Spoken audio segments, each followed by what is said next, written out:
one is available to take your call. Please leave a message after the tone. John, Mike Donovan here. I want you to stop working on the missing persons story. I got a call from the CPS and a bunch of other organizations looking to sue us if we print. Just let it go, John. I'll talk to you later.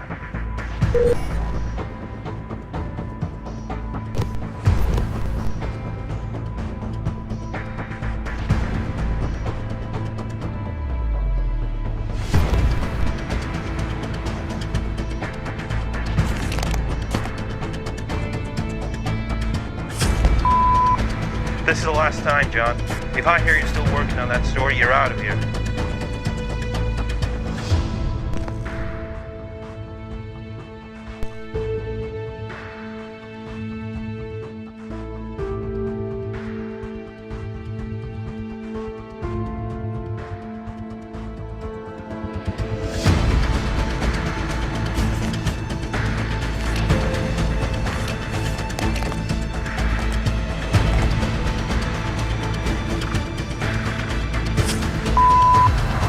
I warned you, John.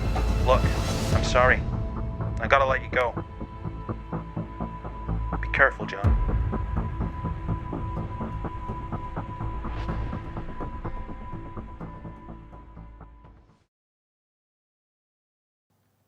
In the United States, close to 1 million missing person reports are filed every year.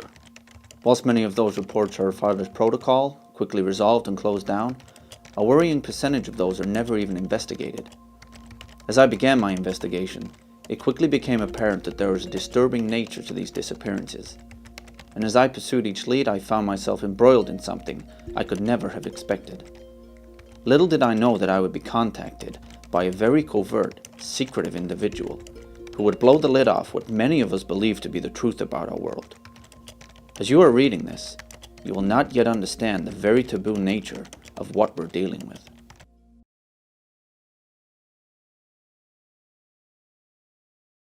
I look at the alternative media, as it's called, which is where a film like this would come out of. Obviously, it wouldn't come out of the mainstream. And what's developed over the years that this alternative media has come into being, what's developed is the alternative mainstream. And almost everyone has a here and no further point. And just because you are aware that there's a banking scam and a political scam and engineered wars, doesn't mean that your mind is open to the deep in the rabbit hole areas that will explain where all that's actually ultimately coming from. You will have people who will go so far, but then their belief system, their sense of credulity, will say here and no further. Well, I think it's like a kind of human archetype. Unless you're a small boy with frogs in your pocket, people don't like toads or snakes or crocodiles or alligators. Dragons sometimes are shown as friendly, often are shown as dangerous and fire-breathing and nasty, and they've got little eyes, and they are inhuman. They've got little slitty eyes, and somehow there's a part of that that doesn't resonate with us. To think that reptilians even exist, let alone that they're in some way controlling the populace and what's going on, just seems so far out there to the normal person with their programming and their paradigm and that type of thing. So I think it's just out of the realm of belief for them, just through their programming. The idea that life as we know it has only developed on this one planet, in this one slither of frequency, is ridiculous. But the human perception has been so programmed with limitation, with a sense of I can't, the sense of it cannot be, that it's left to very few, compared with the global population, to explore beyond that sense of can be. And that's why these films are not made in greater abundance. Creatures with large heads, with fur and big eyes, like the traditional puppy dog pictures that make us go, look, isn't that cute? One doesn't look at a reptile and think, isn't that cute? That basic human empathy just isn't there. What I do is I open my mind and I let the information be my guide, and that decides where I go, not preconceived idea. And unfortunately, preconceived idea, belief, whatever that may be, is the prison cell for most people, and that's why they don't go beyond it. I think there's a lot of ego involved in this subject, as there are in a lot of others, and that type of ego is infected ego, as far as I'm concerned. It's and the last thing these entities want is to be noticed. They want to be ignored, because if they're ignored, they can get away with it, you see. So you want to infect people and let them think that there's no such thing, and actually try and spread that there's no such thing, so that these things can operate in the darkness. This is programming, and David Icke talks about this, a societal programming wherein we are conditioned to hate and fear this subject so much that without something extra, without something more unusual happening to us to cause us to search for this darker truth, people will be inclined not to see it, even if it's right in front of their face, which is what I've experienced. And even people in my own family and people that I know very well and people who were interested in ufology, when they saw this, either didn't see it or became very upset about it. In the early 90s, when we were first learning about the reptilians, you tended to hear about cases of rape and situations like that, and almost like an instinctive fear that some people had in response to just being in their presence, just like a physiological reaction to them. So I think all of those factors, plus the bad reputation of snakes in Judeo-Christian mythology, has given them sort of a bad reputation, and that led to maybe a bit of a taboo in discussing them, but I don't think that the taboo is really necessary.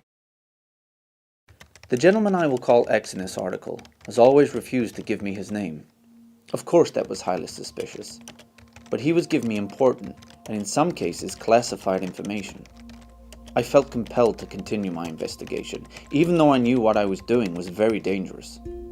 I never really questioned the validity of what he was telling me. Somehow I knew it was the truth, no matter how uncomfortable that made me feel. Sometimes X handed me documents, photographs, or newspaper articles to follow up. Other times he would drop a name into a conversation, only giving me pieces of the puzzle. John, I can't just tell you what's going on. Those are the rules. You have to research this information yourself. I can give you places to look, people to see. Look up the work of Professor John Mack.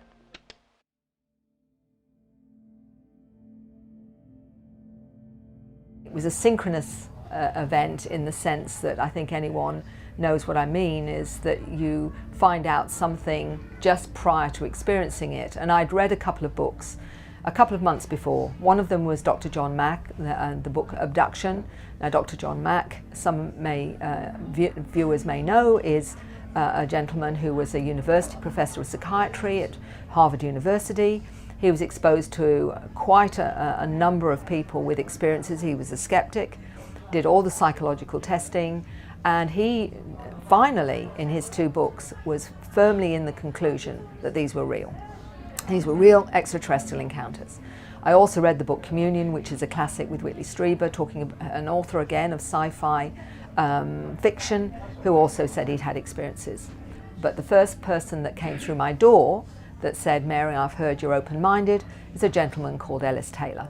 And Ellis came to me via a friend, and the friend had told him I was open-minded, so he came to me really wanting to tell me about something. He said, "Mary, there's no support groups for this. For this, they just think you're a loony."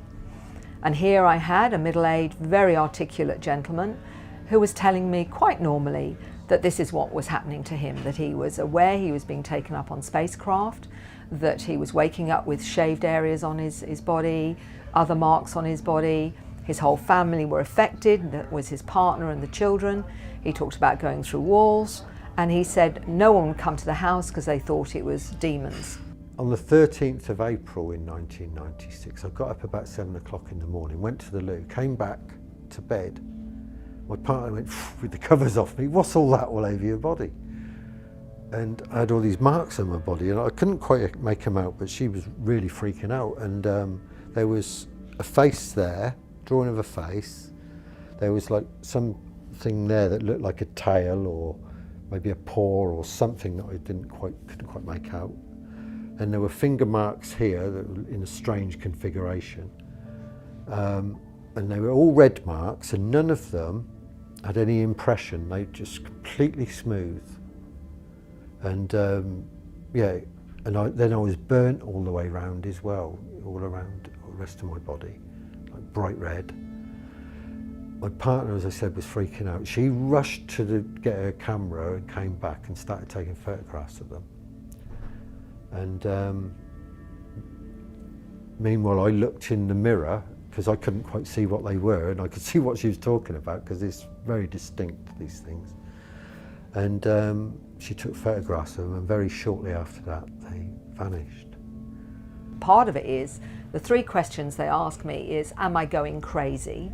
Is this real? And if it's real, why me? Three crucial questions. And so it was, okay, Mary, you better find out whether this really is real, or whether a lot of people are just having a very, very interesting, unusual experience that, you know, is more, well, they believe it's real, as is the favourite. Oh, well, if they believe it's real, then it's real to them, which is the biggest cop-out you can ever get.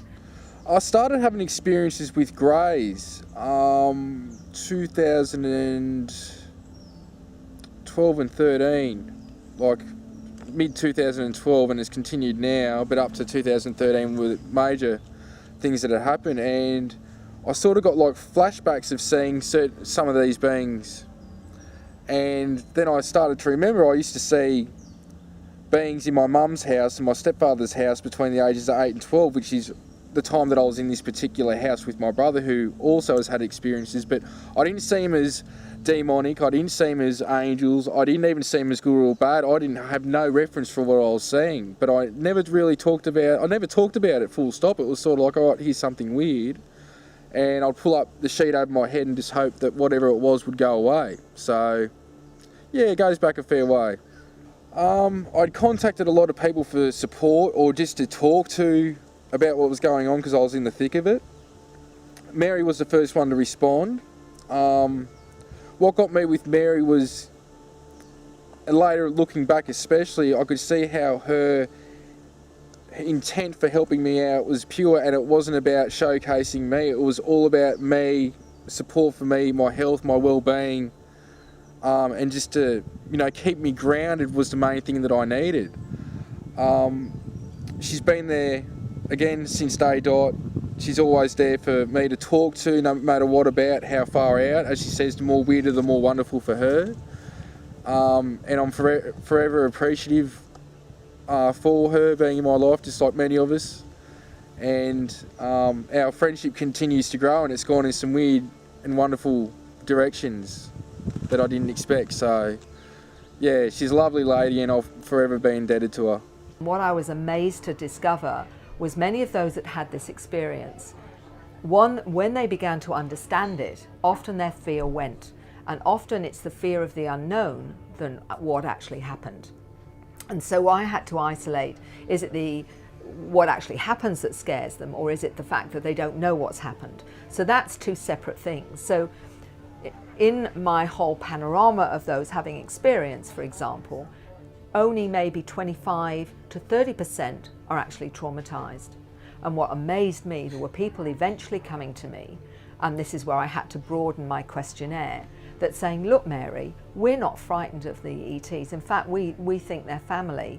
What scares us is being on a planet with humans that are so barbaric they still kill one another when they have a disagreement.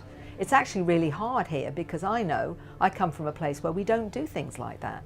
I feel like I've been dumped on a primitive planet. I don't like it.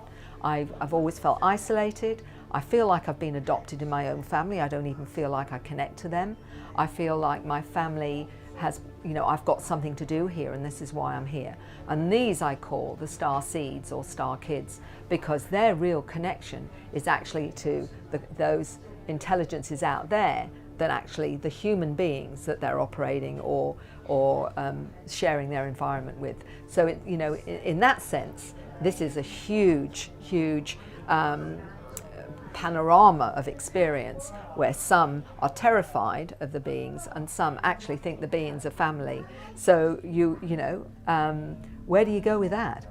Only recently I had a young woman tell me that she was a hybrid and that she believed that she was part human, part reptilian, for example. So for her, what was hard was being in a human body when she related much to her reptilian soul, if you like. That's how she saw it. Others believe that their soul is from a mantid, which is an insect-like being. Some, the felines, the cat being, for example, they say their origins are from those places. So they relate to that particular form. And if you have an 8-year-old that tells you that their family is a mantid, this is an insect-like being, that's his family. His human family is here to look after him and he loves them, but that's his family. And when he dies, that's where he's going, to his ancestral family, which is the mantid insect-like being. And he gets quite emotional about it. This is an 8-year-old getting emotional about going back to his origins. It's very profound. And you've got others that believe they're a mix. And Simon Parks is one of those, because I was able with this young boy, which I'll call Paul, and Simon Parks, I was actually interacting with both of them at similar times, although one's in the Northern Hemisphere, one is in the Southern Hemisphere. They never spoke to one another, but I was able to get information to look for corroboration. And Simon Parks believes his mother is a mantid, although he also connects to the cat feline beings and to the reptilians. But he feels most connected to the mantid. And he talks about going into his mantid form on the spacecraft and working with humans. And when I spoke to this little 8-year-old, he described it in this way, that he evaporated into his mantid form and would operate as a mantid and then come back into his human form. So here is a little boy talking about a soul transfer. One of the questions that pretty much all experiencers ask themselves at some point is, why me? Another one is, am I going crazy? But eventually they figure out that they're not crazy, that whatever they're experiencing, they're still functioning, and it's not, it's not a form of anything. John Mack certainly was not was not able to identify it as any kind of psychological pathology. So they ask, why me? Why is this happening to me? And well, we know that the abduction phenomenon does run in families, and the same thing seems to be true for reptilian contact. So you can look at reptilian contact as a facet of the UFO abduction phenomenon, and it suggests a genetic aspect to their interest in us. But, in addition to following family lines, there's more to it.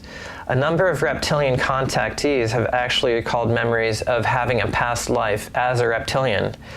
And, it doesn't appear that people are chosen at random out of the human population. One reptilian contactee described to me what she calls multi-dimensional simultaneous existence, because that time, basically, if you look into physics, ideas like the relativity of simultaneity and the concept of space-time, turns out that everything is happening now, including past and future events. Everything is really happening all at the same time.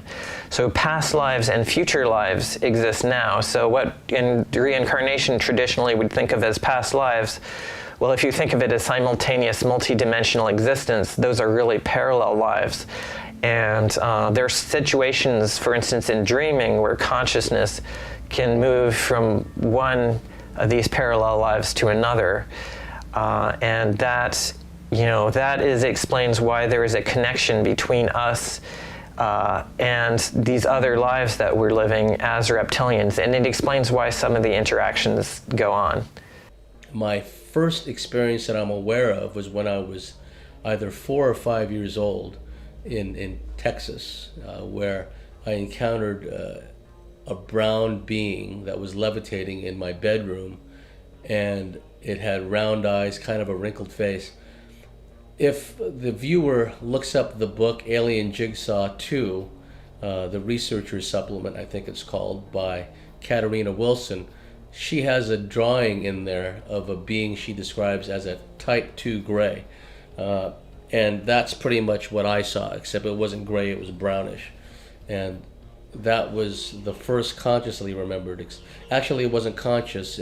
I remembered it consciously for many years, and as is the case with many other abductees, suddenly I reached a certain age where I just forgot all about it.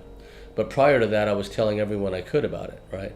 But then a point came in time where it was wiped from my conscious memory. Years later, after I moved to San Diego and became a member of the San Diego UFO Society, I had a hypnotic regression about some of my experiences, and although nothing new came up, what happened was my subconscious was kind of jarred and shaken around a bit, because like a day or two after I had that, what I thought was an unsuccessful hypnotic regression, I was reading a book called Project Omega, UFOs, NDEs, and the Mind at Large by Dr. Kenneth Ring, if memory serves. And at the end of that book, he has a questionnaire to determine if someone has had alien abduction experiences or not.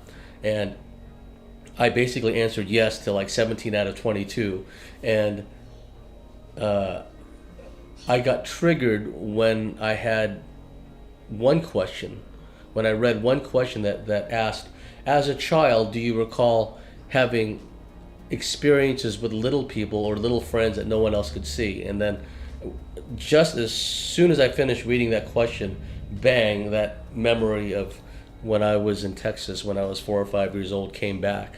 When I came back from Germany in 1990, I had a series of UFO experiences and abduction experiences culminating in a abduction, full waking consciousness at night, when those 3 reptilian greys came and they took me up into their ship and they put me on a examining table and they did all this other stuff to me.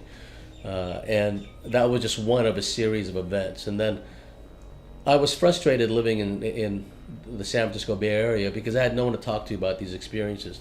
So when I moved to San Diego and joined the San Diego UFO Society, suddenly I could talk to other people about it. I can even talk to others who've had similar experiences. So it was a simple transition for me to become a researcher, because what I realized in my studies was after I had that full waking consciousness experience in September of 1990, when I came back from Germany, I immediately started researching the subject in earnest. Now, I'd always been interested in this subject, always been interested in Bigfoot, the Bermuda Triangle, other dimensions, so on and so forth. That was stuff I took for granted, including the subject of UFOs.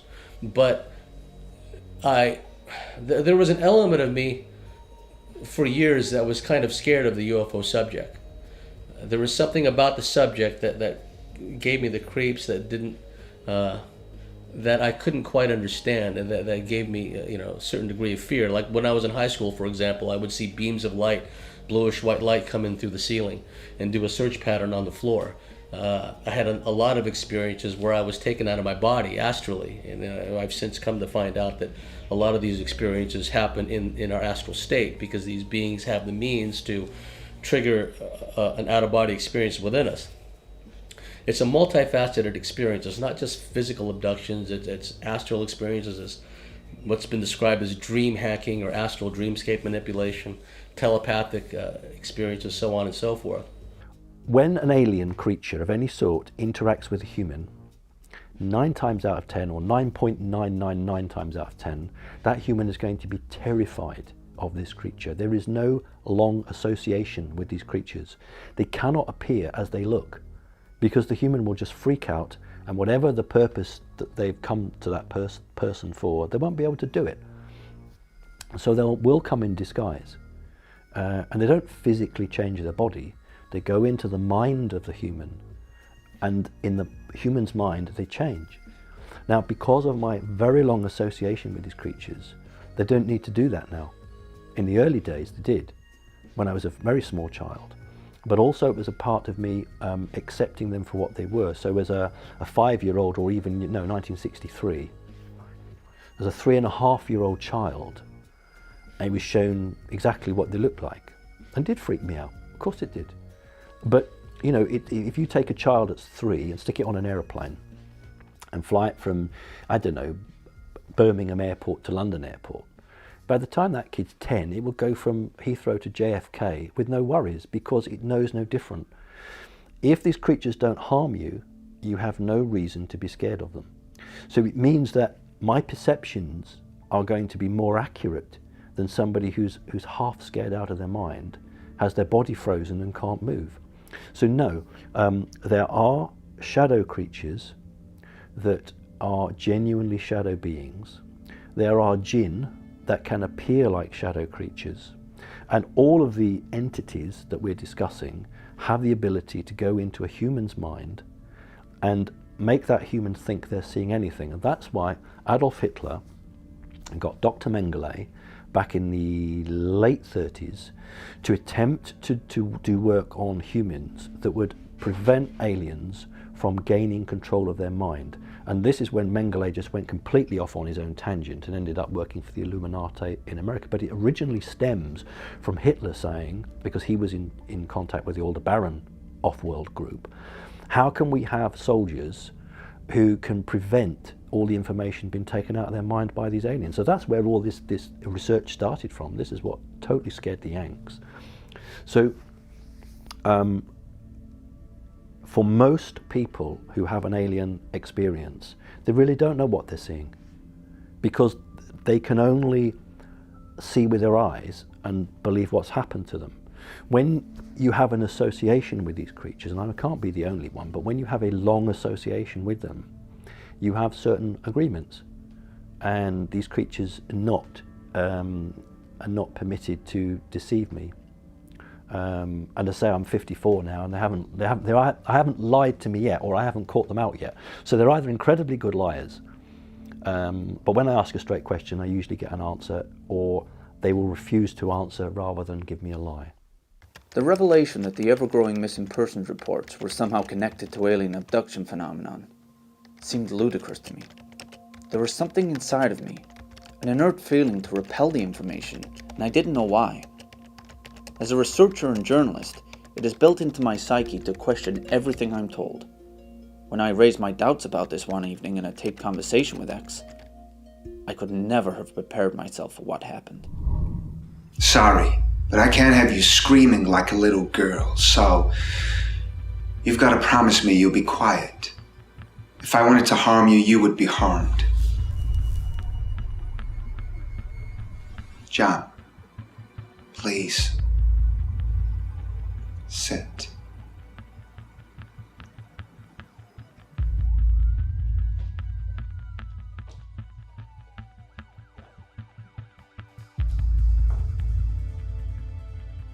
You needed a reason to take this further, and I just gave it you. When I did this, I put both of us in danger. People like you don't meet people like me unless it's important. We consider you important, John. You're not special. You're not the chosen one. You're not the savior. But you're a hell of a journalist, which is good for us. Bad for you. What, you think this story was your idea? We needed to trigger you. That's what we do, John. We poke you, prod you, coerce you, make you do things we can't. Well, not openly anyway. For now, just know, some of us are trying to help. You got a friend in me.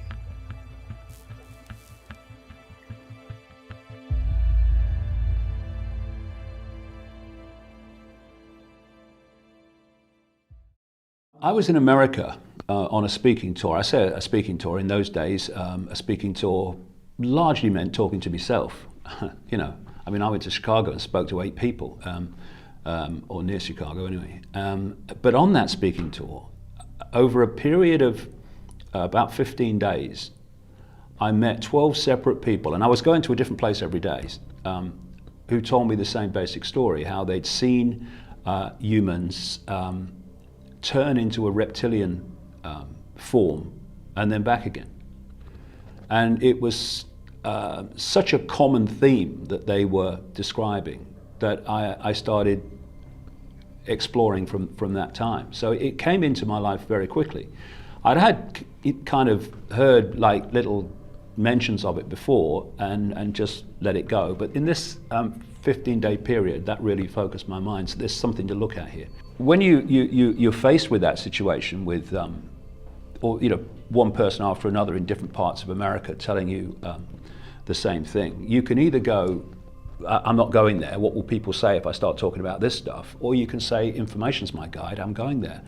What then happened is I came back from there to the Isle of Wight, and I was meeting someone, actually not very far from here, who had been married to a Satanist, who had been the warden for Burnham Beeches. Burnham Beeches, out west of London, is owned by the City of London, the financial district. And it is a big place of Satanism and very strange happenings. It's wooded copses and few open areas. And she asked to meet me because what I was writing about, because she wanted to tell me about the Satanism which she experienced. And she told me when I met her about seeing Ted Heath, former Prime Minister of Britain, took us into the European Union, doing a satanic ritual at Burnham Beeches, because she lived there in the warden's house. And when this conversation was finished, and you know, I was having a cup of tea, and I was just finished my tea, and I was putting it down and turning to go, and I just said to her as a throwaway line, you know, I've just come back from America, and I met all these people that kept telling me how they'd seen people turning to reptiles. And I heard her first, and I turned around. She's going, oh my God, I wasn't going to tell you about that. She said what happened was she saw lights, and she took the dog out that night. And then she went through and looked through the trees at this light, and she saw Heath in this circle. And she said what she then saw was Heath shift into a reptilian form and grow about 2 feet, which is absolutely common in descriptions of this all over the world. And she said he started speaking then in a voice a bit like, she described it as a bit like the old transatlantic telephone conversations when there was gaps. And she said the thing that shocked her more than anything else is that when this happened, no one in the circle moved in any way that related to shock or surprise. It seemed to them the most common thing you could imagine. And from the American experience, and that lady too, then the synchronicity of my life started bringing more and more information in about it, and more people with experiences about it. And that's been the way my life has gone in the last 25 years.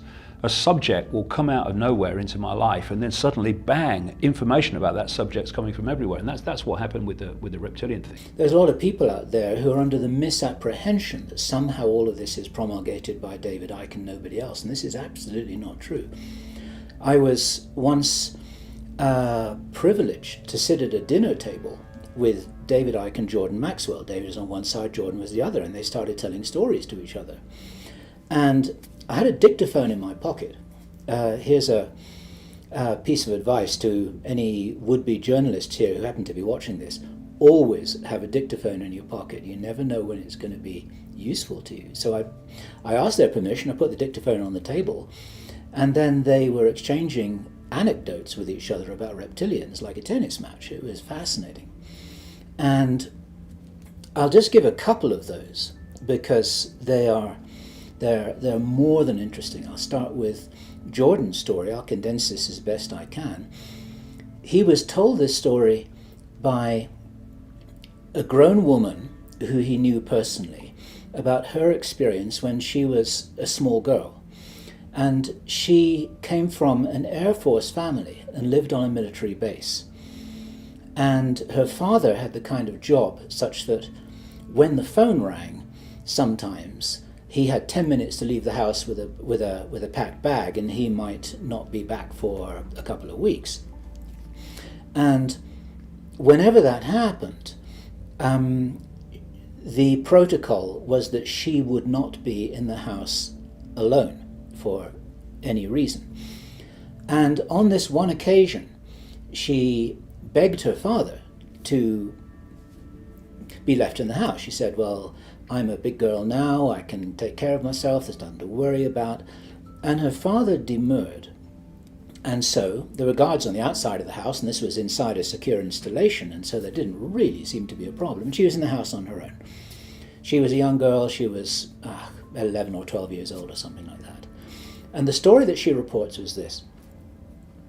She said that a reptilian being, a large reptilian being, emerged from the walk-in closet. The reptilian being was so tall that it had to duck to get out of the door of the walk-in closet. And as this little girl froze in terror, this creature floated across the floor towards her, didn't actually touch the ground. It clearly had designs on something that didn't seem to be very welcome to her.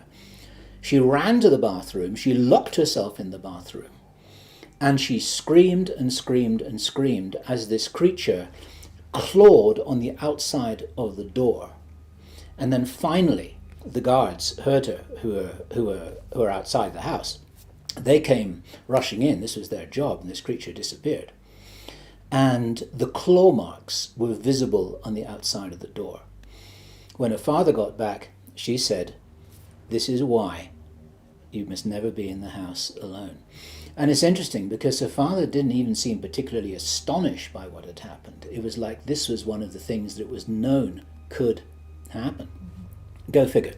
This was told by this grown woman to Jordan Maxwell 20, 30 years later after this had all happened to her. I have this sense that I've known them all my life, or known who they are all my life. But, and I can remember past life stuff with dragons and things like that, okay? Which is not exactly the same thing, I know. But this particular time, it was during a 47-day experience that included that 13th of April thing. 47 days it went on for, right? Night after night, day after day, left with patterns and marks and finger marks and all sorts of things going on. But during that time, I was sitting in the lounge and wanted to go to the loo. And to get from the lounge to the loo, you had to pass through the corner of the kitchen. There was a door here, and then you went through a door there. As I went through that door there, just going to go into that door there, there was a reptilian standing there. It was tall. I mean, I didn't have a tape measure on me or anything, but it was a lot taller than me. And it was crouched like that. It was green. It had these kind of orangey slit eyes. It had a paler chest. It had like ridges and scales. But the thing about it was that it looked at me, and what I felt was from him was, oh shit, it's in me. Right? It was more kind of worried that I'd seen it than having any kind of negative intent towards me or whatsoever. And I'm on the move, you see, when I see this, and I'm just going to step into the hallway to go to the loo. And as I saw it, I was in mid-flight, so I couldn't stop immediately, so I went like that, came back, and it had gone. But the whole room was not the room. It was standing in the corner of the room, where the corner of the room should have been, but the room wasn't there. It was another dimension I'd walked through another dimension. I've had 3 experiences with the reptilians personally. The first one was late 2012. I was at home and I started to vibrate and get this ringing in my ears. And I was laying on the couch listening to the radio, and it got to a certain point where I had my eyes were closed at the time. I had a flash. At that time I sat up and stood up, and I was still vibrating, the ears were ringing, and all of a sudden I just got engulfed with white light, and I appeared in this cave, is the only way I can put it, and it was like a yellowish orange rock all around me. And right in front of me was what I perceived straight away was a lizard man, because I still hadn't at this time checked up on reptilians. I heard about it, I thought, oh, who knows, you know. And it was a yellowish brown colour. They were about 6'2", 6'3", there was 3 of them. 2 of them that were directly in front of me were about 6'2", 6'3", around the same height, and there was a small one about 5'5", and it was the same. They had these things protruding from here. The eyes, the nose was a bit down and the stockier, and they were stocky, like muscly, stocky looking dudes. At that point, basically the main frame of what had happened was I was told by the reptilian in front of me that they're breaking up to factions basically, and that they want ascension too. This group. And I'm just thinking, why are you telling me? And they said, oh, well, this particular being in front of me said, because we want you to tell your people, like, put it in your book. And I was writing Operation Starseed at the time, and I'm just thinking, this is just what, at this time, like, while this is going on too, to my left, about 50 metres in the distance, and this cave would have been a few hectares big, like a city block or something big, but I couldn't see any entrances. I'm assuming down further to my left, there was an entrance, because there was a flying saucer with a grey walking around it, and it had a bigger head than the normal ones I had seen before. So while that's going on 50 metres away to my left, and to my right I noticed like a screen. It was like 5 metres by 5 metres, I assume that was the diameter, and it was like a flat screen. If I looked at it I didn't see anything, but if I looked at it in my peripheral vision I could actually see a 3D hologram of the Earth coming out of it. And what I assume was fault lines and earthquakes zones and that were sort of marked out on it. I won't go particularly to what colours I saw on it and stuff, because that's just a little thing that I've kept for me, you know, if people ask me.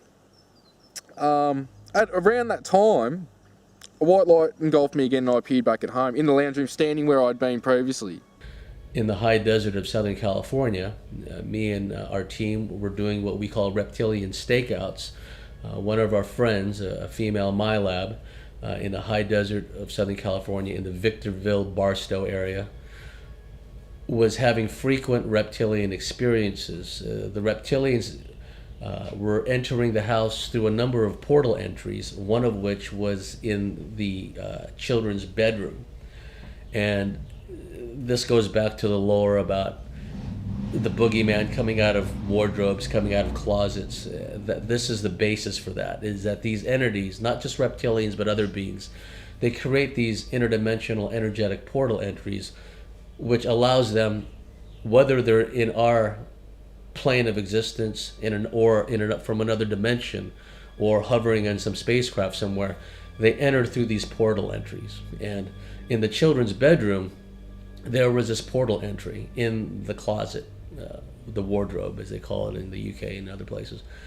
And me and my colleagues would do what we call reptilian stakeouts, where me and a MyLab buddy would flip a coin, and the winner would sleep on the bed, and the loser would sleep in a sleeping bag on the floor.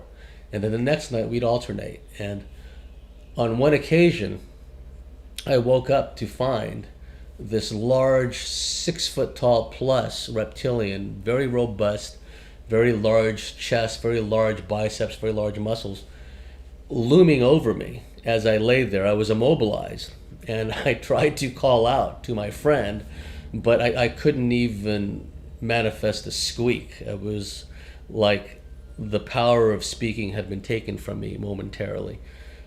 And this being radiated this negative energy, which I liken to when some of the big cats in our world, when they emit a roar, the roar reverberates in the chest cavity of, say, a human being, and effectively paralyzes the human being, and then the tiger, or whatever the case may be, can then attack and devour the person.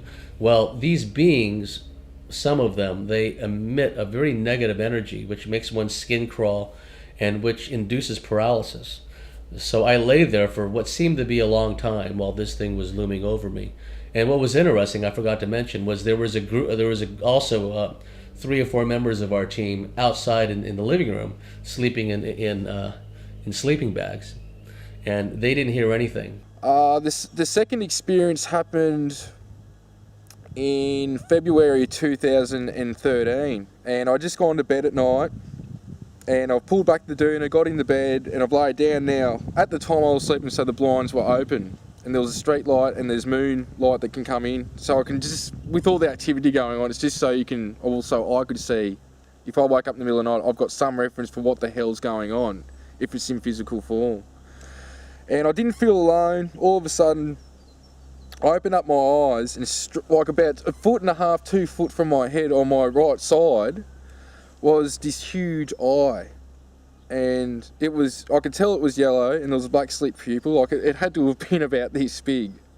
And it was a little grey butt. So it was only like 3.5. It wasn't big, but the head on it was huge. And I could see, the scales on it. And again, that was what the Elohim had projected to me. So I'm like, this ain't good. I wasn't freaking out. The eye freaked me out a bit, but I wasn't freaking out from it. It was the to me, vibration, or how it resonated with me. It didn't resonate with me. At this certain time, I closed my eyes and a thought came to me to, why am I judging it? And to show it love, that I didn't want it, I guess the best way to explain it is I felt sorry for it being in the state that it was in. At which time it started to turn into it started to look shocked. How I would have been looking at it, it started to look at me. And then all of a sudden it sort of turned into a smoke, which I've got photos of how these beings can appear at certain times. That sort of turned into this smoky substance, and it disappeared. And for about a year I didn't sleep in my room after that. I had to meditate till I went to sleep. On another occasion in that house, there were different reptilians, basically all of the same species, but in different stages of maturation. And so there were immature reptoids, and we call them baby Godzillas, because when the lady of the house and the children drew sketches, that's what came to me. They looked like little baby Godzillas. And at least one of these was playing with a youngest daughter who was 4 years old at the time. They would play in that children's bedroom during the day, and the little reptoid was fascinated with the little girl's toys. In particular, one toy that looked like a telephone and that had big keys for numbers and letters, and when you pressed a given key, it emitted a certain tone. So the lady of the house, at odd times during the day, when only her little daughter was home, would hear these tones coming out of the bedroom. And on this one occasion, the little girl came out, and this little girl is now an adult. She has a child now. She said, "Mom, me and my friend, we're hungry, right?" And so my friend humored the little girl.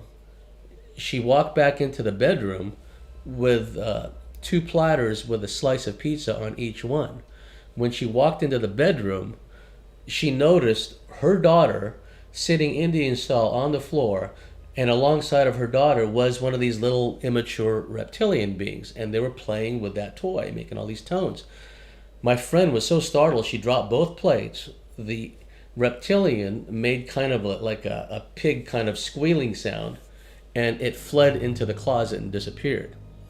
Now, me and my friend, on another occasion, we were sleeping in that room again. I was in the bed, and he was on the floor, and I began to hear noises coming out of the closet, right?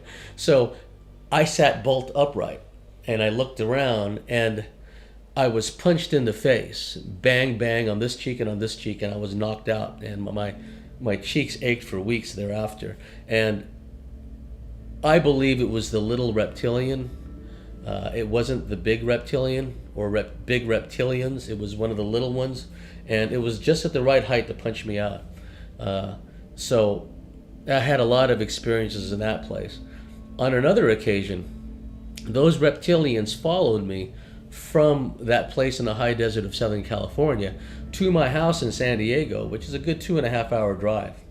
And I had just driven back from the high desert, settled down, I was laying in bed reading, and I fell asleep. And sometime later, I was rolled over in bed, and I was jabbed at the base of my spine with an injection. And as I was laid on my side, I looked over and I saw what I at first thought was a very tall soldier in khaki uniform. And then I saw something swishing around behind it. Later on, in hindsight, I realized it was a very tall reptilian that just happened to be brownish khaki colored. Because when I had time to think about it, the thing that was swishing around behind it was his tail. And it was interesting because those reptilians had told my friend, the lady of the house, that they were going to get back at me basically for always going up there and, like, I guess, annoying them or something. So they followed me back to hundreds of miles away to San Diego, and they did this to me. And I developed the following day, I was working at ComNav AirPack in communications, and my back was hurting me. I could feel a puncture wound at the base of my spine. I could feel it, an injection mark. And I had a terrific headache, and I was sitting in the main office, and there was an annex, another office off to the left, where the lady who worked in there was on leave or something. So I went in to lay down there just to flatten out my back because my back hurt so much. Had a tremendous headache, was sweating profusely, big time diarrhea, right? And what was interesting was I went to an emergency ward, and I said to the lady, the nurse who was checking me out, I said, this is going to sound crazy, but last night I was rolled over on my side, and some soldier, some military-looking guy, very tall, like, jabbed me at the base of my spine with a hypodermic needle. And she felt it. She said, yes, I see it. I don't doubt you at all. Something happened. And then what was interesting was I called up my friend who was living in the high desert of Southern California, and she told me her husband and her son had all come down with similar symptoms after I had left. I've spoken a couple of times at this conference in St Anne's in Lancashire called Probe International, and always something peculiar goes on there, right? Often on the way there as well, and often on the way back too.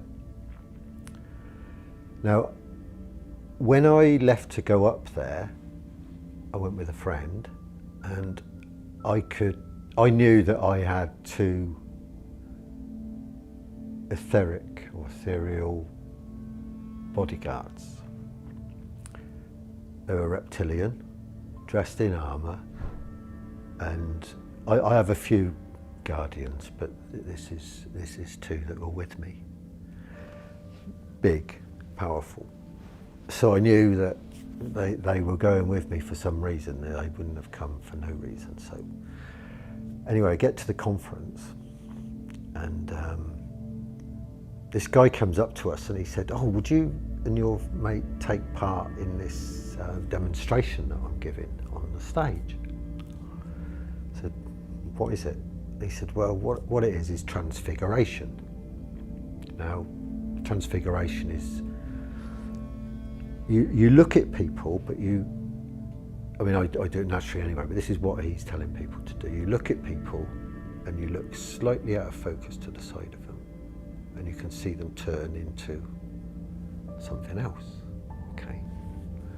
And he's doing this thing as a presentation. So he's got this huge white sheet or something up on the stage, and he's asked a few people to stand up on the stage in the audience, see if they can see anything with that person, or if they change into somebody.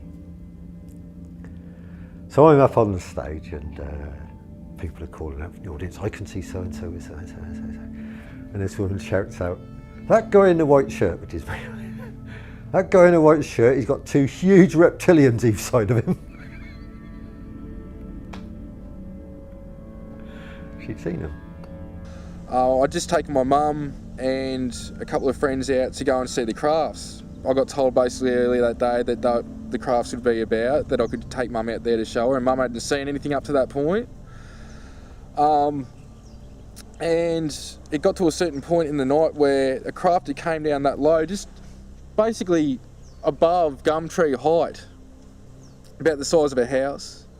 And mum ran to the car door and she tried to open up the car, and she's like, we've got to go home. She freaked her out, she thought they were going to land. So I said, no, you've got to see this stuff, because I know you believe me, but you're definitely going to have something to go by, but I needed her to see this and go, all right, this shit's, this stuff's for real. So we went back into town at that point because she freaked out. Dropped her off and another friend, and my friend who was staying with me at the time, Carol, who came to visit, we decided we'll go back out. Now at that time at home, she got a thought that we shouldn't be going back out, and so did I, but we didn't say anything to one another, which later on I said, if this happens again, let's tell each other. So we drive back out of town to where we were seeing the crafts, or where I'd told to go, and as soon as I got out of the car, she got out of the car too, and we walked around to the back of the 4-wheel drive to get out the equipment. And as soon as I'm turning to pull up the back of the boot, there was one of the Draco Reptilians. It was basically behind Carol on an angle. Now at this time it was phasing in and out like a distortion, how would you say? It was sort of be like a hologram tuning in and out with static, and it was coming in and out. And straight away I just said to her, get in the car. I got into the car. At that time, this would have only been 10 metres away. And it had horns, it's got the wings. I couldn't tell you what colour, but when they were projected to me, they were yellowish brown colour. Big, like maybe 8-9 foot tall, something like. It was big, but it was only 10 metres away, and in the distance, maybe 150 metres away, is a street light out there. It's the only light in the whole area because it's out of town in a swimming area, like where people take their boats and their kids and have picnics. So because of that, I sort of had a good reference to see it. Even though, usually you can see stuff with the shadow dudes in the dark, you can still get something. But when we hopped in the car at this time, the lights on the interior, on the speedo, on the dashboard, and the outside lights all turned on at different times. They were all, it was like a disco of lights. No reason for it to be happening, and I'm trying to turn on the car, and after some time I just sort of blasted it with love in my mind anyway, and it got a little bit more intense, and then I did it again. Then all of a sudden, like in my mind, it's just like, just start the car, and the car started at that time, so I've reversed out, floored it out of there, and got on my way. Now I haven't got, really messages from the Reptilians or anything like that. They seem to have been put in my way, and it's like I'm a beacon for them in some ways, because once I think you're awakened to a certain point, things will come through and they'll pick up on your thoughts. So they're the 3 experiences I've had with Reptilians. One incident that I haven't told many people about was just about 3, maybe 4 years ago. I went to Australia, and I went through Heathrow, and almost everybody in this, well, not obviously, but lots of people at Heathrow were shape-shifting. there were reptilians walking around everywhere, right? Now some of this can be you decoding something about their aura, but other times it can be you're decoding what is really there rather than what their emotions are projecting. And I've had that instance in Macquarie Shopping Centre in Sydney as well, where nearly everybody there is looking like is a reptilian, and full on, and they're much taller than they are as humans, and they're much bigger and much more powerful looking, and big tails and all the rest of it. Full on it is, and but anyway, this Heathrow thing, I got on the plane and they swapped my seat for some reason, and I sat down in this other seat, and I noticed there was an Indian lady in the sari and everything sitting there, and she was looking at me intently like that, but her eyes were really lovely. She was really kind of, you could tell it was really loving whatever she was doing, you know, but she was doing something. I saw this guy in a seat in front of me just to look along. He rose up and turned into this huge reptilian, right, really aggressive. This air hostess came to me, and this don't happen, does it? She knelt down next to me, she put her hand on my knee, and she was going, "We're going to look after you. Everything will be all right." And then this Indian lady, I heard this voice in my mind, and it was definitely coming from her. And she said, "You are a golden child and very special. We are looking after you." And I thought, what's a golden child? I don't know. That's what she said. Yeah, maybe, I don't know. On another occasion, myself and a female MyLab friend were abducted together, and we were brought to an underground base in the high desert of Southern California, once again in the Victorville, Barstow area. And we were confronted by what appeared to us to be 3 military people. Again, one of them was taller than the other 2. The one that was the tallest was standing behind a lectern or a podium, and it was quite tall. And it was yelling at my friend and I. We were kind of made to stand at attention several feet away from these 3 beings. They appeared as military personnel with the short hair, etc., but one of them was in the guise of a high-ranking officer, and the high-ranking officer was irate. It was screaming at us, yelling at us, "What are we doing? Like, how do we know so much?" Right?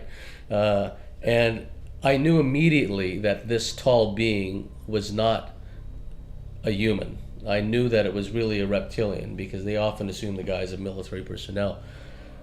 Sometimes these abductees in my labs in the underground bases can look at what's supposed to be a military person, but notice that they have vertical pupils, or notice that they don't communicate much, and once in a while they growl or they hiss or they do something to give themselves away. And while this tall general or this tall officer was berating the both of us, I looked at my friend and I said, "This is not a dream, this is real.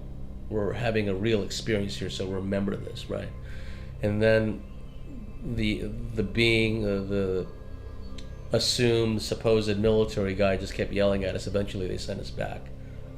The reptilian symbology, which is common in the folkloric traditions of countless cultures throughout the planet and throughout history, is not so much a metaphor or an archetype as it is a way to describe the existence of these beings, that they really have existed all this time, and that they've played a role in the development of civilization, that they've intervened at critical points in human history. So this is why we are constantly bombarded with reptile symbology, serpent symbology, dragons, and so forth. It's not to do with any archetype or metaphor. It has to do with the existence of these beings and the occulted knowledge going way back that these beings are here, and they've been involved with us all along. one of the important things throughout all of their interaction with humanity was not to be recognized and not to be seen, because humans record in stone. We're very good at that. We create. We're fantastic like that as a race. So they recreate, and the reptilians didn't want that. You will see it occasionally in some of the Sumerian or Assyrian, Babylonian carvings, occasionally. You will also see it in some of the Mayan or Aztec items. What you're much more likely to see are renditions of feline species from the Egyptian times, because they weren't covered by the same protocol.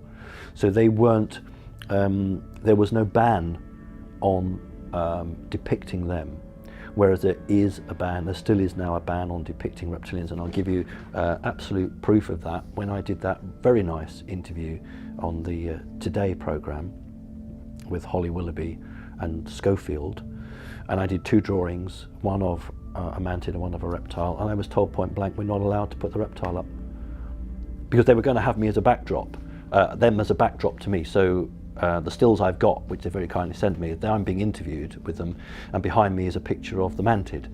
But originally, Schofield and gang were going to have the mantid and the reptile, and somebody very high up said we're not allowed. They didn't even know what it was called. All they said to me was, we've been told we can't put this one up. So there's a blanket that goes out, and hence, if you think about what your title of this DVD is, because we're coming around to that now, and you think about that chapter in The Greatest Secret that David Icke wrote, which was don't mention the reptiles, and that's a fact, and David is absolutely right, that the system doesn't want to publicise them because they have signed an agreement not to publicise them. It's to keep them out. So you can talk about the greys as much as you want. That's not an issue. You can talk about the mantids as much as you want, because they don't manipulate humanity. The reptile race that we're talking about manipulates humanity and has done for thousands of years, and has a covenant with the elite humans who run the world that they will always be in the shadows. You're awfully quiet, John. I feel a little underwhelmed for a man who asks questions for a living. I got a million questions. But let's start with my boss. Is he... John, what if a man's faults are not his own? What if certain men and women were pliable, manageable, accessible? Accessible? Manageable? You mean controlled? There are levels of control, John, depending on the situation. This situation required a little show and tell. Others are a little more intrusive. Behind the scenes, deals were done, but they weren't necessarily beneficial to the populace. In modern times, phase 1 has always been to make you aware of our presence. Over time, we could gain acceptance through the use of literature, religion, music, movies.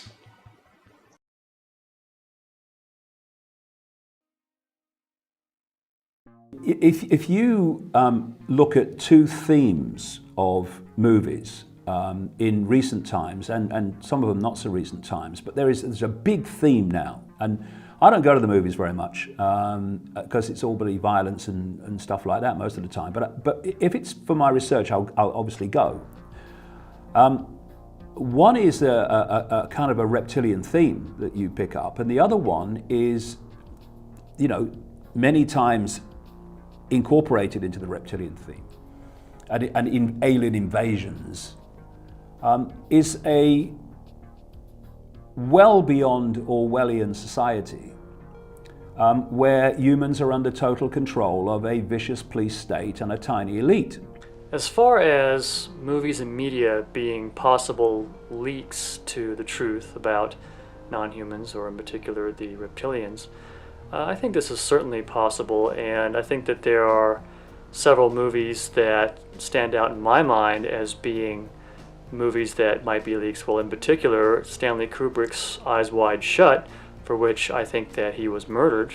He was warned not to publish it, and he said, to heck with you, and he was killed shortly after the release of the movie.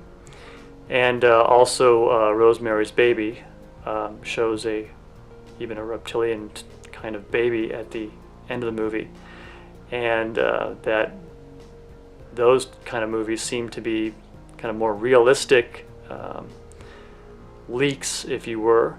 And then you have John Carpenter's They Live and The Thing and Aliens, which I think are all possible relevant information or visions, you might say, inspirations for what's really happening. I think if you look at John Carpenter, the creator of They Live, if you look at his movie-making history, which includes Satanism and horror and what have you, this guy has at least some knowledge of what's happening. And I had to laugh. I said this in a book once, years ago, and someone wrote to John Carpenter saying what I'd said. And he wrote back to him, I saw the letter, saying, no, it wasn't. The aliens, inside the people, I was symbolizing the Republicans. And you go, yeah, John, all right, yeah, okay, you were, yeah. I mean, anyone who's seen They Live will laugh at that. And I watched They Live about 4 or 5 years ago, I think, on the internet, on YouTube, and I watched it on there. Now that is so real. What I found in life is that very often the things that I find distressing or are distressing for me at the time, I don't watch. I don't know why, but I don't watch. People say, oh, you should watch this, and I don't. And then it comes to a point where I feel that, yeah, okay, I'll watch that or I'll read that. And I will. And then I know why it was I didn't watch it before. I wasn't ready to sort of integrate that into where I was at the time. But and They Live are so accurate. So accurate. They Live. It's classic. And that time back too, where you have a small number of people who are actually not what they seem. They look human to people in everyday life, but when the guy put the sunglasses on that allowed him to decode reality on another level, that was the symbolism of it, he saw that they actually, behind the human form, they weren't human at all. And they were the people in power. They were the bankers, they were the politicians, they were the president, they were some of the police. Also, when he put the glasses on that subliminal level, he could see all the subliminal messages all around him, telling him to stay asleep, to not question, to obey authority. And it was a movie, it was kind of a B movie, wasn't it? A kind of, most people would never have heard of, and yet it was way ahead of its time in portraying the world that we're actually living in. The Super Mario Brothers, if anyone gets a chance to see that movie, it's amazing. In the old video store days, you would find this movie in the children's section. The story starts out with a celestially driven cataclysm. An asteroid comes and wipes out the dinosaurs, and through some kind of weird kind of alchemical process, an alternate reality is created where the survivors of the reptile survivors of the surface went underground into an alternate dimension, and they became the rulers, and they were shapeshifters. They were shapeshift between human and reptilian. The head reptile was Dennis Hopper, if you've ever seen that movie, and it was another dimension that was parallel to our dimension, and it had to do with bloodlines. It had to do with all kinds of stuff, and of course, the protagonists, Luigi and Mario, they defeat the Reptilians, right? Very interesting story. When I was growing up in the 70s, a TV show that I really loved was Land of the Lost.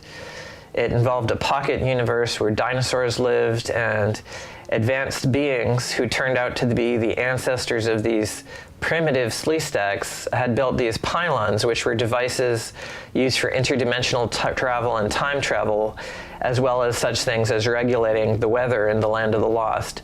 But the Sleestaks, which the advanced beings, they called them the Altrusians, eventually evolved into, were like barbaric, kind of vaguely reptilian beings that lived underground. They were very tall and menacing, but there's some definite parallels between the storylines in Land of the Lost and the research on reptilians living underground and being able to travel through portals and so forth. Last year the movie came out, Ender's Game, wonderful story about how we're assuming that these inhuman insectoid ETs are somehow hostile and dangerous to us just because we've got this mindset of fighting everything out there that moves, and actually they're not. This is not what they're trying to do at all.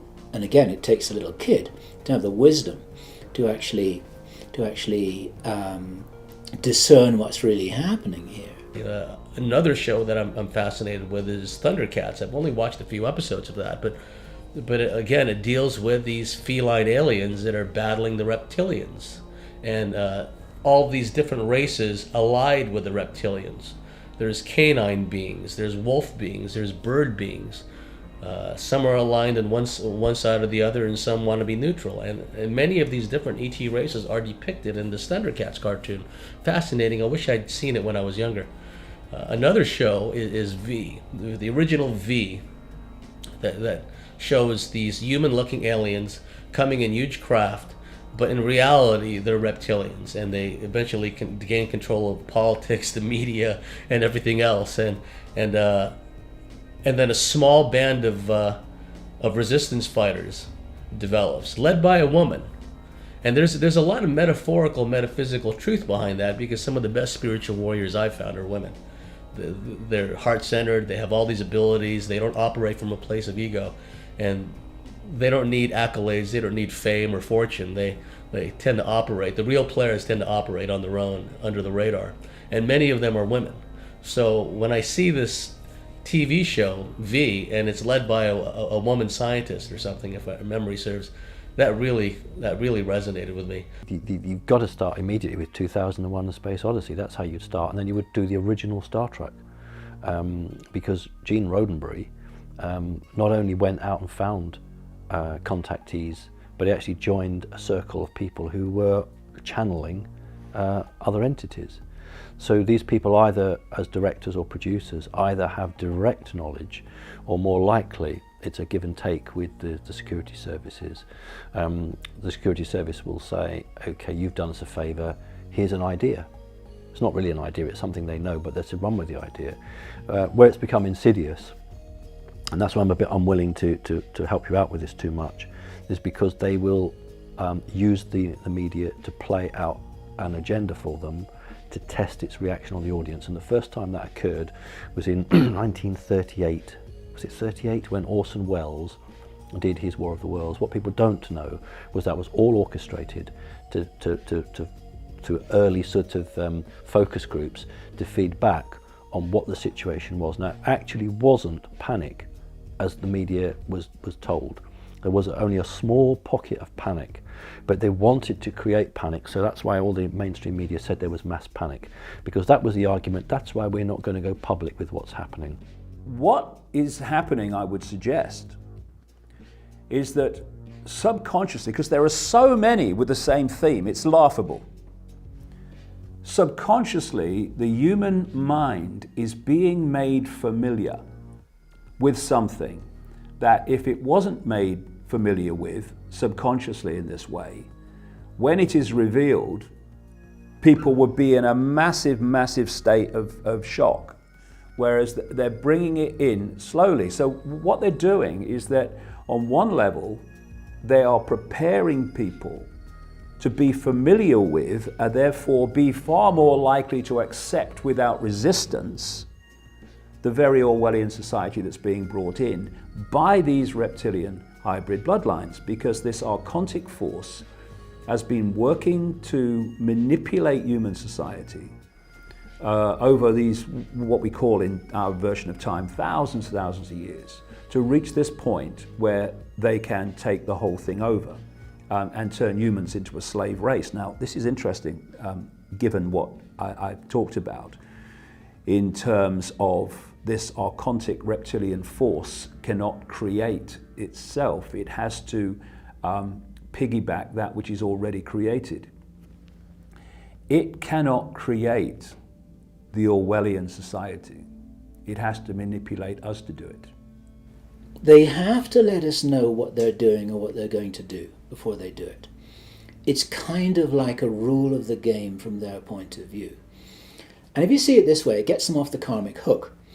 What I mean by that is that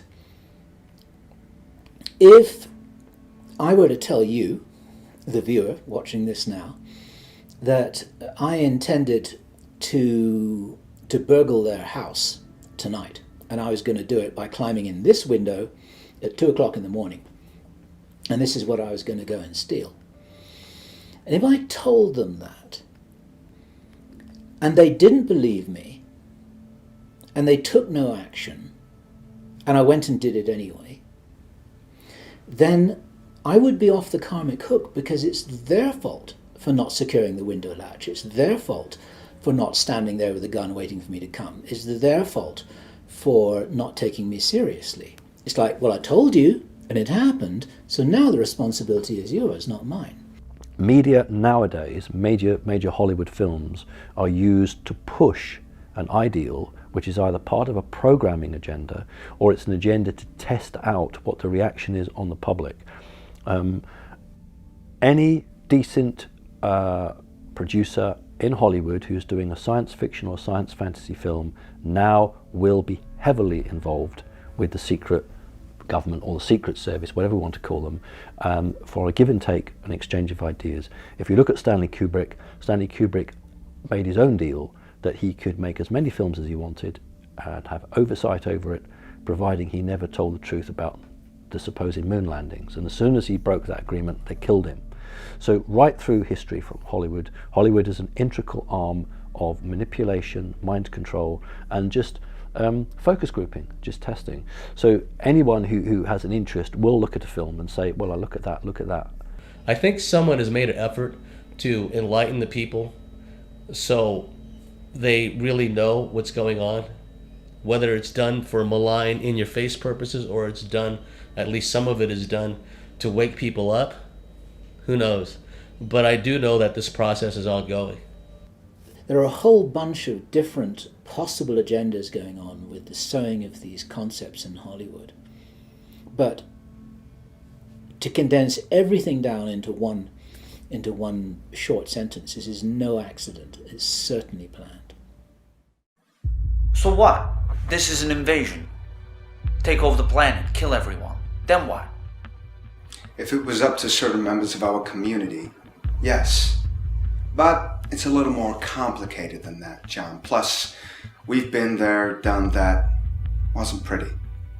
I look at it more as a occupation. I know you guys are fond of that.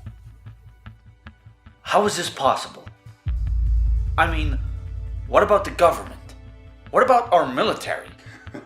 What about them? They work for us, John. We run the show. It's all an illusion.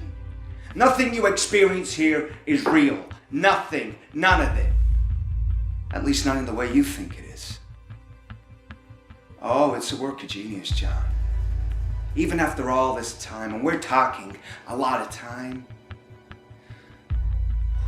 a millennia, the complexity of the plan still impresses the hell out of me. Yeah. I'm sorry? The answer to your question is yes. You were about to ask me about the little gray guys in your room as a kid. You know, the little guys, big eyes, all serious and cold. Ooh, creepy little things. Yeah, they work for us, John. And you. And them. John, do you play chess? Haven't we played enough games? Well, if this were a game of chess, I'd be a knight.